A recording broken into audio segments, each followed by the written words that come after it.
निष्ठावंत जे काँग्रेसमध्ये कित्येक वर्ष काम करतात त्यांना अपेक्षा होती की यंदा निष्ठावंतांना कोणाला तरी न्याय मिळेल, परंतु निष्ठावंतांची हत्या केली की काय काँग्रेस पक्षाने, असं माझ्यासारख्या सर्वसामान्य कार्यकर्त्यांना वाटते।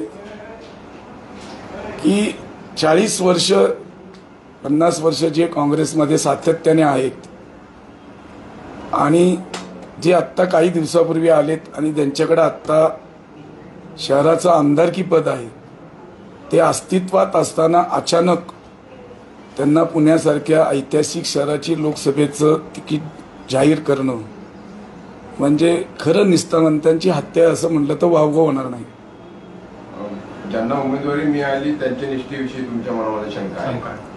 नाही, निष्ठेबद्दल म्हणजे ते काँग्रेसचे नाही आहेत मूळ, ते सेना मनसे अपक्ष म्हणून ते महानगरपालिकेत सुद्धा निवडून आले आणि 5 वर्षाचा टर्नओव्हर संपल्याने त्यांना पोटनिवडणुकीमध्ये उमेदवारी मागितली म्हणून त्यांना दिली गेली आणि तिथं कोणी मागितली नसल्यामुळं त्यांना ती उमेदवारी दिली गेली आणि ते निवडून आले। काँग्रेस पक्षाने सगळ्या सहकारी पक्षांनी त्यांच्यावर मेहनत करून त्यांना निवडून आणलं, परंतु लगेचच आल्या अजून वर्ष झालं नाही आणि लगेच त्यांना खासदारकीची उमेदवारी देणं हे कितपत योग्य आहे असं आमच्या पक्षाला विचार नाही। मग अनेक निष्ठावंत आहेत, उल्हादादा पवार असतील, बाळासाहेब शिवरकर आहेत, अरविंद शिंदे आहेत, कमल व्यवहारे आहेत, दीप्ती चौधरी आहेत, मोहन जोशी असतील, माझ्यासारखा कार्यकर्ता आहे। यांना विचारा ना तुम्ही की बाबा तुम्हाला नाही पाहिजे तर मग आम्ही देऊ का दुसऱ्याला, हे कुठं विचारणाच झाली नाही। पक्षाने जर इलेक्टोरल मेरिट म्हणजे नेहमी जे उत्तर दिलं जातं की बाबा निवडून येण्याची क्षमता किंवा पात्रता असलेला उमेदवार आम्ही देणार आधी सांगत होते आणि आता दिला, तर त्याला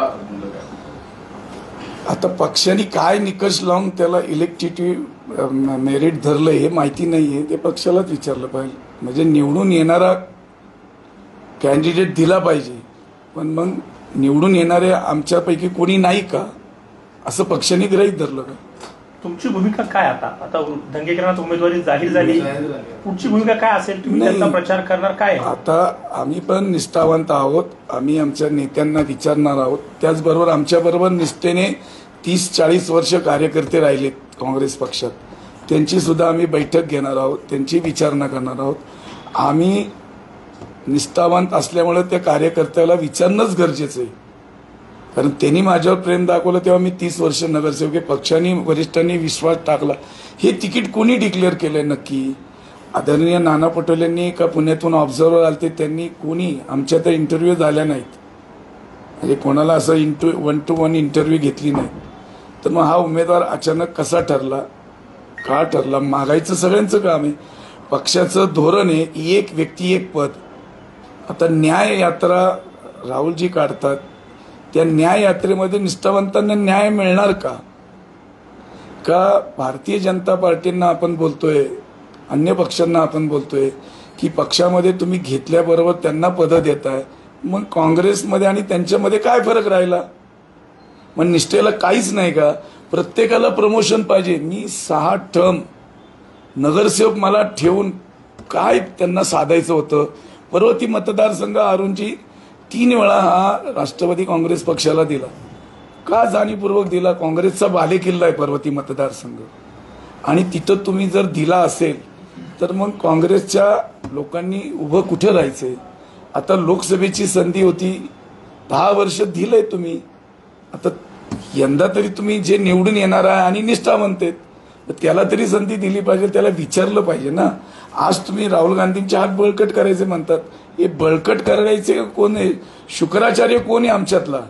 हे शोधा, असं माझं म्हणणं आहे की कोणी आज काँग्रेसला मग जाणीवपूर्वक की ती इलेक्शन जिंकायची आहे असं कोणाकडे आहे? कुठं जल्लोष झाला हो पुण्यात? काँग्रेस हाऊस तुम्ही बघा, शुकशुकाट आहे। वाईट वाटतं माझ्यासारख्या कार्यकर्त्याला, दुःख वाटतंय। मी काल पदाधिकाऱ्यांची सगळ्यांची ब्लॉक अध्यक्ष सगळ्यांची मिटिंग घेतली, तिथं सुद्धा सगळ्यांनी सांगितलं की का म्हणजे प्रत्येकाला मनात खतखत आहे, बोलायचं कोणी लीड घ्यायचं आणि का घ्यायचं असं प्रत्येकाच्या मनात आहे। आता कार्यकर्ते मला आज सकाळपासून भेटतात आहेत, बरेच लोक आलेत, बरेच लोकांनी सांगितलंय की तुम्ही